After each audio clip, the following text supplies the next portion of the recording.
자, 우리가 흔히 구한말이라고 부르는 시기 있죠. 조선의 운명이 정말이지 중대한 갈림길에 섰던 때입니다. 문을 활짝 열고 서양을 받아들일 거냐, 아니면 전통을 지키면서 굳게 닫아걸 거냐. 이 엄청난 생각의 차이가 결국 두 번의 큰 사건으로 빵 터지게 되는데요. 오늘 그 핵심을 한번 제대로 파헤쳐 보겠습니다. 네. 그래서 오늘은 먼저 이 생각의 충돌, 그러니까 개화파와 위정척사파가 어떻게 딱 부딪혔는지를 보고요. 그 다음에 이 갈등이 이모군란, 갑신정변 같은 실제 사건으로 어떻게 번졌는지, 그리고 그 결과는 어땠는지 이 순서대로 한번 쭉 따라가 보겠습니다. 이 시기를 제대로 이해하려면요, 딱 하나만 기억하시면 됩니다. 바로 사상의 충돌이에요. 나라의 미래를 놓고 전통을 지키자 하는 쪽이랑 아니다, 근대화로 가야 한다 하는 쪽, 이 두 개의 거대한 세계관이 말 그대로 정면 충돌한 거죠. 자, 한쪽에서는 개화를 외칩니다. 이게 뭐냐면 서양 기술이랑 제도, 좋은 건 빨리 받아들여서 우리도 강한 나라가 되자 이거고요. 근데 바로 그 반대편에서는 위정척사의 깃발을 듭니다. 무슨 소리냐? 우리 성리학적 질서를 지켜야 한다. 외세는 무조건 막아야 한다. 이런 아주 거센 저항이었던 거죠. 좋습니다. 그럼 양쪽이 도대체 무슨 논리로 그렇게 팽팽하게 맞섰는지 좀 더 구체적으로 한번 들여다볼까요? 대체 뭘 근거로 그렇게 주장했던 걸까요? 이 논쟁에 기름을 부은 사건이 하나 있었어요. 바로 조선책략이라는 책입니다. 당시 청나라 외교관이었던 황준쉔이 쓴 건데 내용이 정말 파격적이었어요.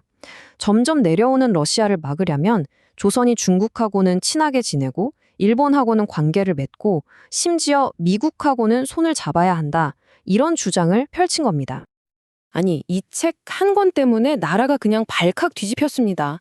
정부는 이거다 싶어서 이걸 근거로 개화 정책을 밀어붙였고 결국 1882년에는 미국하고 조약까지 맺게 되죠. 근데 반대쪽에선 난리가 난 거예요. 특히 이만손이라는 분을 중심으로 유생들이, 그것도 10,000명이나 되는 사람들이 들고 일어나서 반대 상소를 올립니다. 이게 바로 그 유명한 영남 만인소죠. 이 책 하나가 나라를 정말 딱 둘로 갈라놓은 셈입니다. 위정척사파의 논리는 사실 간단 명료했어요. 바른 것을 지키고 사악한 것은 내친다. 여기서 사악한 게 뭐냐? 바로 서양의 모든 겁니다. 문화, 기술, 특히 천주교는 절대 안 된다는 거였죠. 그리고 이분들의 핵심 논리다 외양일체론인데요. 이게 뭐냐면 일본이나 서양이나 그놈이 그놈이다. 이미 서양 물먹은 일본도 똑같은 오랑캐니까 엮이면 안 된다. 이런 논리였습니다. 근데요, 여기서 진짜 재밌는 게 뭐냐면 개화파라고 해서 다 똑같은 생각을 한 게 아니었다는 거예요. 이 안에서도 파가 나뉩니다. 먼저 온건 개화파. 이 사람들의 주장은 동도서기였어요.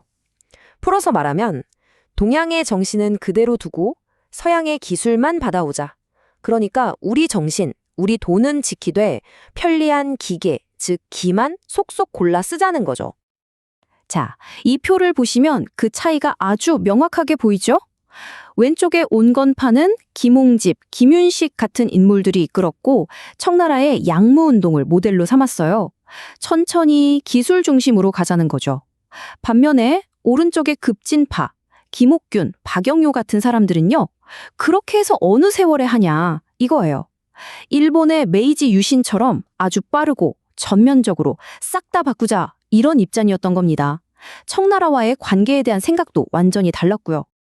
이렇게 생각의 차이가 팽팽하게 맞서다 보니까 결국에는 말로만 끝나지 않게 됩니다. 이제 이 이념 논쟁이 어떻게 실제 칼과 총이 오가는 그런 폭력적인 충돌로 터져 나오는지 한번 보겠습니다. 정말 딱 2년 사이에 수도 한양에서 어마어마한 사건이 연달아서 터집니다. 1882년에는 이모군란, 그리고 바로 2년 뒤인 1884년에는 갑신정변이 일어나죠. 이 두 사건은요, 각각 위정척사파와 급진개화파, 이념 투쟁의 양극단을 보여주는 아주 상징적인 사건이라고 할 수 있습니다. 자, 먼저 이모군란부터 볼까요? 시작은 사실 군인들 월급 문제였어요. 구식 군인한테 쌀에다 막 모래 섞어서 주고 차별하니까 뚜껑이 열린 거죠. 근데 이 군인들의 봉기가 순식간에 판이 커져서 반정부, 반외세 운동으로 확 번져나갑니다. 이 틈을 타서 잠시 흥선대원군이 다시 권력을 잡고 개화 정책을 올스톱시키기도 했어요. 하지만 결국 청나라가 군대를 끌고 들어와서 이 군란을 진압해버리고 대원군까지 납치해가면서 사건은 마무리됩니다. 그런데 이 사건으로 우리가 얻은 건 상첩뿐이었고 일본은 이걸 빌미로 아주 큰 걸 얻어갑니다. 바로 제물포 조약이죠. 이 조약의 핵심 내용이 뭐냐면 일본 공사관을 지킨다는 명분으로 일본 군대가 우리 수도 한양에 주둔할 수 있게 된 겁니다. 이게 정말 일본 군대가 합법적으로 조선 땅에 발을 들어놓게 된 최초의 사건이 된 거죠. 자, 그리고 2년 뒤, 이번엔 반대쪽 급진개화파가 칼을 빼듭니다. 바로 갑신정변이죠. 이들이 뭘 원했는지는 이 14개조 개혁안에 딱 나와 있어요. 그 중에서도 이 구절, 문벌을 폐지하여 인민평등의 권리를 세우고 재능에 따라 관리를 임명한다. 와, 이건 그냥 뭐 뜯어고치는 수준이 아니라 기존의 신분제 사회를 아예 뿌리부터 뒤엎겠다는 거대한 선언이었죠. 그런데 말이죠. 이렇게 야심차게 시작한 개혁이 고작 3일 만에 끝나버립니다. 우리가 흔히 3일 천하라고 부르잖아요. 도대체 뭐가 문제였길래 그렇게 허무하게 실패했을까요?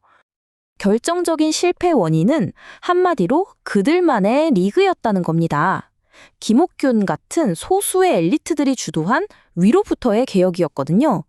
그러니까 일반 백성들은 저 사람들이 지금 뭘 하는 거지? 하고 공감대를 형성하지 못한 거예요.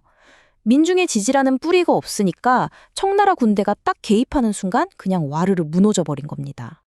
자, 그럼 정리해 봅시다. 위정척사파의 반격이었던 이모군란, 그리고 급진개화파의 도전이었던 갑신정변.